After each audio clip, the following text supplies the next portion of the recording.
Congrats, you got the interview. You're in the room with the recruiter or manager. How should you behave now? This is Leo, some people here to help you become memorable and help you to get your dream job. So you're in the room. How should you behave? Let's find it out. Let's start with 4 things that you should not be doing while in an interview. First one, don't lose your temper. No matter if the person arrives late or if the person is on their phone while talking to you, you should not lose your temper. You should always stay calm and positive.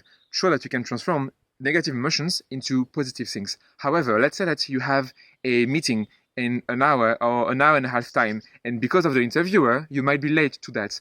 Well, just explain in a calm and positive way that you were supposed to have an interview at that time, and if you're an hour late, that you will have to leave in an hour, no matter what happens. As long as you stay polite, it's okay to communicate this kind of information. Second thing, this is not a monopoly.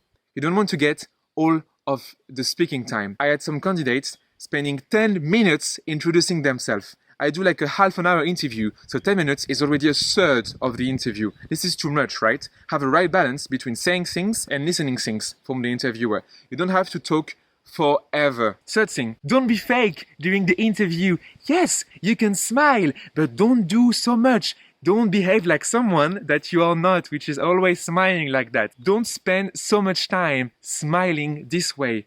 Just the correct amount of smiling is enough. Don't oversell it. So Leo, as I saw in Don't cut the interviewer. No matter what you want to say, no matter how important it is, when someone is asking you a question, you have to wait till the end. You never have to cut the person down. If you have something super important to say, just write it down. Remember the episodes about the notes? You can write things down and ask the question afterwards. There is nothing worse than cutting the interviewer. A lot of my previous colleagues rejected candidates because they were cutting them all the time and speaking too long. Let's say you are cutting the people out all the time and speaking too much.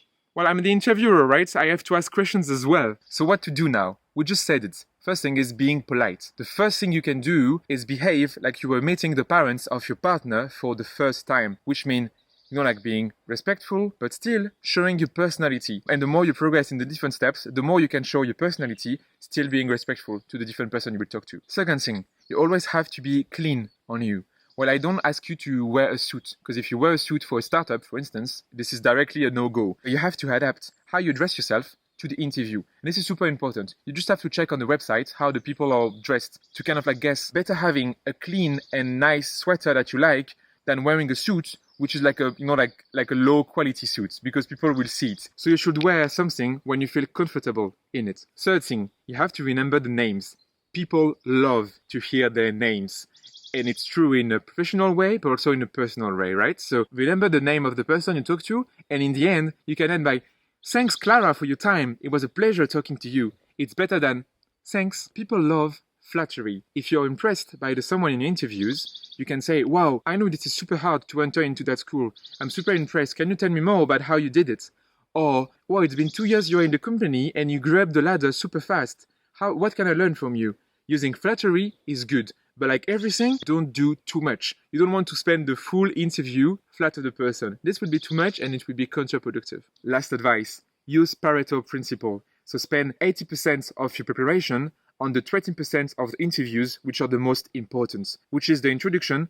1/3 of the CEO still say today that in 90 seconds, they will know if they want to hire the person or not, and spend a lot of time on the conclusion as well. So 90 seconds to become memorable.